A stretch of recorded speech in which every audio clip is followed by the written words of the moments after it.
Bon retour à vous, mes petits hamburgers endurcis. Dernière vidéo de cette série où on va venir refacto le système de boutique pour venir extraire le dernier élément de, de ce script, sortir cela et avoir ça ailleurs. Donc ça va être normalement assez simple, je l'espère, j'avoue j'ai pas vraiment réfléchi à comment je vais le faire avant de faire cette vidéo, mais on va tout simplement déjà commencer par créer un nouveau service, un nouveau script, et c'est parti ici. Donc déjà, on va faire une ressource, et ce sera je vais appeler ça curseur shop. Ok, vraiment pour dire on achète les curseurs ici. Alors, allons voir qu'est-ce qu'il y a dans ce script. Déjà, global class, changer. Donc, on va avoir besoin, bien sûr, de data, parce qu'on va vouloir modifier le nombre de curseurs que l'on possède. Mais on va aussi avoir envie de faire des transactions de cookies, donc on va avoir besoin de cookie service. Ok, jusque-là tout va bien. Première chose, je vais venir créer un petit wrapper pour mes curseurs. Donc ici, je vais avoir cursors, qui va être getSet. Donc get, on va avoir return data.cursors. Ça aurait pu prendre un S ici, bon tant pis. Donc déjà, on récupère ça. Et ensuite, private set data cursor égale value. Ok, donc là, on a un petit wrapper pour savoir combien de curseurs nous avons. Je vais me faire une petite fonction que je vais garder sous le coude, qui sera... Ok, pour l'instant ça va nous donner un integer, mais surtout ça va permettre de calculer le prix. Voilà. Et ensuite on va se faire une petite fonction publique qui va être acheter curseur. Ok. Bon. Je vais mettre un return 0 pour que cette fonction soit contente. Donc, globalement, vraiment ce qu'on veut là, c'est prendre tout ça et le ramener là-bas. Donc le cost, il est de 10, ok, donc très bien, donc on va mettre une petite variable qui sera privée, qui sera un integer, et qu'on va appeler initial cost, ou base cost, non, ça base cost, égale à 10. Ok.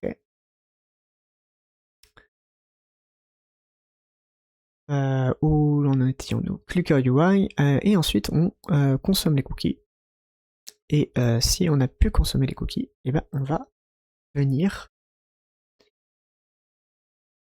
ajouter un curseur, tout bêtement. Ok. Donc, cursor shop. Purchase cursor. Donc c'est ici. Donc là, ce qu'on va venir faire, déjà, alors, calculer le cost, autour de return 0, juste je vais return base cost. Ça. Est-ce que je vais même pas appeler ça get cost? Je vais appeler ça get cost. Ça, ce sera utile à l'avenir. Donc, nous disions que on va avoir le coût et qu'on veut dépenser les cookies. Donc cookie service consume, et on veut consommer get cost. Ok. On veut stocker ici une error. Ok. Et on avait vérifié comment, on avait dit que si error est différent de ok, et ben on annule tout. Donc if error is différent de error.ok, on return. Ah, par contre, je crois que t'es pas censé te mettre une majuscule ici. Ouais. Ok, très bien. Et ensuite, dernière étape, on va aller récupérer cursor, ajouter un, et on est bon. Dernière chose qu'on avait ici, c'est qu'on avait un update label, c'est-à-dire qu'on avait des labels qui observaient la modification de curseur. Donc pour simuler un peu tout ça, on va venir rajouter un signal pour dire cursors modified. Toc, et on va mettre ça dans le private set. on va venir récupérer ce private set pour le mettre à jour. Donc nous avions enlevé ceci, et surtout on va émettre le signal. Donc cursor modified info. Ça m'a l'air relativement correct. Donc là, jusqu'ici, j'ai envie de dire, on a juste à créer ce fichier, à venir à créer l'instance et la rajouter à notre code. Ça me paraît assez pertinent. On va juste, avant tout, prévoir qu'ici, on va récupérer le cursor shop. Bon, oui, il faut lui donner un nom, cursor shop. Et comme on vient de le récupérer ici, on va pouvoir connecter. Alors, je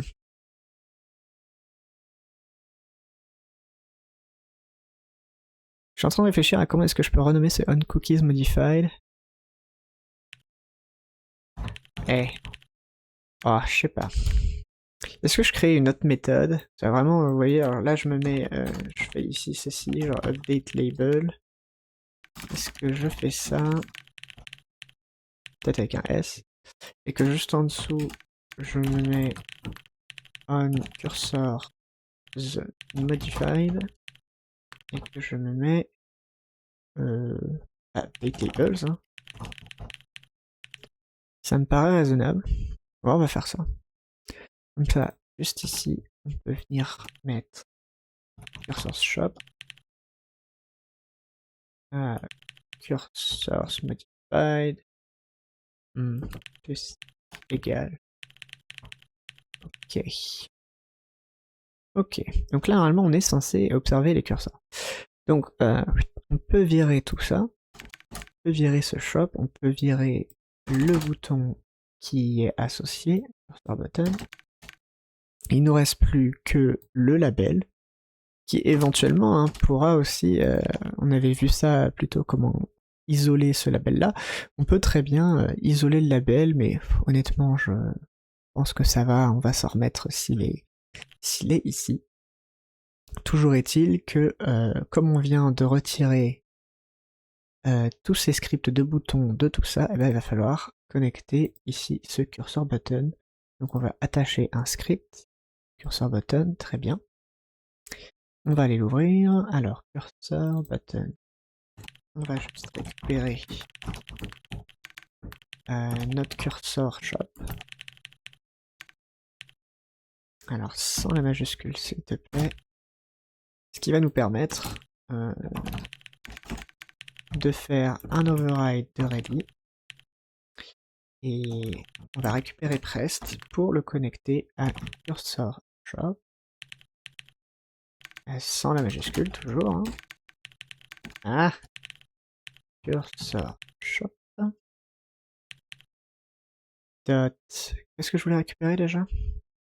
Ah, cursor. Purchase cursor. Purchase cursor. Ok. 100. Voilà. Ok. Simplement, quand on va venir cliquer sur ce bouton, on va essayer d'acheter le curseur. Alors, ce qui va se passer là, c'est que déjà, on va commencer par build le project et ramener tous les fichiers que l'on doit créer, c'est-à-dire la ressource déjà, service, create new resource, shop, cursor shop, cursor shop, pas facile à écrire, je sais pas pourquoi. Donc on va récupérer data, comme ça on va récupérer cookie service, donc là on est bon. Ensuite on va vérifier qu'on a tout ce qu'il faut, cursor shop ici, quick load, et probablement sur le bouton aussi, cursor shop. Ok. Donc là, normalement, on est censé avoir un truc qui marche. Donc on va vérifier tranquillement ceci. On n'a pas d'erreur. On peut dépenser 10 cookies pour acheter un curseur, mais on peut toujours dépenser 10 cookies pour acheter un curseur. Donc ce qu'on va faire, c'est qu'on va juste venir terminer tout ça en venant, j'ai envie de dire, utiliser le nouveau coût. Donc dans le cursor shop, ici, tac tac tac, get cost, et bien en fait on va pas return base cost, on va faire une variable cost est égale à base cost, et je vais mettre plus cursors x5. Voilà. Alors, je fais une petite aparté tout de suite, c'est que en général, on a tendance à pas faire des trucs linéaires comme ça, on fait plutôt des fonctions exponentielles ou logarithmiques ou carrés, ce genre de choses. Mais la raison pour laquelle on va pas faire ça maintenant, c'est que, eh ben, en fait, le jeu il a été codé avec une valeur en integer de cookies. Donc, alors après, j'ai envie de dire exponentielle logarithmique, ça marche aussi avec des integers, c'est possible. Mais bah, écoutez, on peut le faire en fait, au final. Genre, faut juste que je réfléchisse un petit peu. Parce que là, en gros, ce qu'on veut, c'est 10. En fait, on veut base cost. Et on veut le multiplier par math.power, quelque chose comme... Donc là, attendez, là c'est base cost, et ici, on veut le nombre de curseurs. Alors, tac, et ça, on va le cast en integer. Est-ce que t'es ok si on fait ça? Ouais. Alors, il y a une bibliothèque de mathématiques avec tout un tas de fonctions de mathématiques, dont notamment la fonction power, qui permet de récupérer En fait, non, attendez, je me rends compte que je fais une bêtise. D'accord, je vais le corriger tout de suite. Base cost multiplié par ça, qui va être... on va multiplier par 1,5. Ouais. Donc, pardon, je me suis perdu dans mon explication du coup. Oui, power. Là, ce qu'on va faire en fait, c'est qu'on va prendre donc power, ça vous retourne la valeur qui est à gauche, donc 1,5, avec une puissance qui est équivalente à la valeur que vous mettez à droite. Donc concrètement, quand vous savez 0, ça vous retourne 1. N'importe quoi puissance 0, ça fait 1. Et après, en fait, à chaque fois, en gros, d'une certaine manière, pour chaque curseur que vous allez acheter, vous allez multiplier le prix, vous allez rajouter un fois 1,5. Alors, si je vous fais une... en commentaire, ça veut dire que ici, c égale 0, ça vous donne... on va mettre bc fois 1. Et ensuite, vous allez avoir donc c égale 1. Et là, ça va vous retourner bc fois 1,5. Et ensuite, vous allez avoir c égale 2. Et là, ça va vous retourner bc fois 1,5 fois 1,5. En fait, tout simplement, ça va venir augmenter votre prix à chaque curseur que vous achetez. On fait une conversion en integer ici pour arrondir et avoir une valeur de cookie, j'ai envie de dire, fixe, enfin, naturelle, entière. Donc on est plutôt bon. Donc là, on a fait la moitié du travail, c'est-à-dire que si on va lancer notre jeu, qu'on essaye d'acheter le deuxième curseur à 11, alors ça va peut-être marcher, par contre, au bout d'un moment, ça ne marchera plus. Hein. C'est-à-dire que là, attendez, si je réessaye à 10, là, ça marche encore. Continue. Pour l'instant, ça marche encore. Alors 12, c'est sûr que ça va marcher, mais 10... C'est étrange, ça fonctionne encore. Ok, donc là, quelque chose va pas. Est-ce que c'est parce que j'ai pas sauvegardé? Non. Non, c'est parce qu'en fait, j'ai tout simplement pas retourné le cost. Voilà. Bon, ce que je voulais vous montrer, c'était que... ce que je voulais vous montrer, c'était que ici, le bouton ne se met pas à jour. Donc ici, il va falloir qu'on récupère, en fait, qu'on mette à jour la valeur de ce bouton. Donc, on va aller dans notre script de... cursor button, exactement. Et on va se créer une méthode onCursorsModified. Parce qu'en fait, lorsque l'on va acheter un curseur, ce qui va se passer, c'est qu'on va changer le coût, tout simplement. Donc là, on va se créer une méthode qui va être update text, quelque chose comme ça. Et là, on va aller récupérer, donc on va mettre cost égale cursorshop.getCost. C'est privé, j'ai l'impression. Ça doit être totalement public. Donc, on récupère ce getCost, et ensuite on met à jour le texte. Donc, texte, ça va être égal à Alors on va se mettre un petit $. On va se faire, ici, on va mettre le cost entre crochets, comme ceci. Et ensuite, on va faire un anti/n pour faire un retour à la ligne. Et on va mettre... attendez, j'avais mis ça en anglais? Ah non, c'était bien. Acheter un curseur. Voilà, je pense que là, on est bon. Donc quand les curseurs vont être modifiés, on va tout simplement update le texte. Et aussi, on va, tant qu'à faire, update le texte pour mettre notre petit bouton ready. Ah, ça m'a l'air bien. Ça m'a l'air bien, ça m'a l'air bien. On va revenir là sur le jeu, on va lancer tout ça, et je pense qu'on a fini. Voyons voir. On va acheter des curseurs, là on a toujours un coût à 10. Non, ça se met pas à jour du tout. Pourquoi ça? Parce que j'ai pas connecté le signal, bien sûr. Donc, cursor shop, cursors modified, et cursors modified. Ah, ça devient difficile. Au bout d'un moment, j'avais pas prévu cette vidéo, donc je fais un peu à la volée. Mais voilà, on va acheter notre premier curseur, et ensuite le prix passe à 15. Donc voilà, le prochain passe à 15. Et ensuite, on arrive à 22. Ok, pas très bien.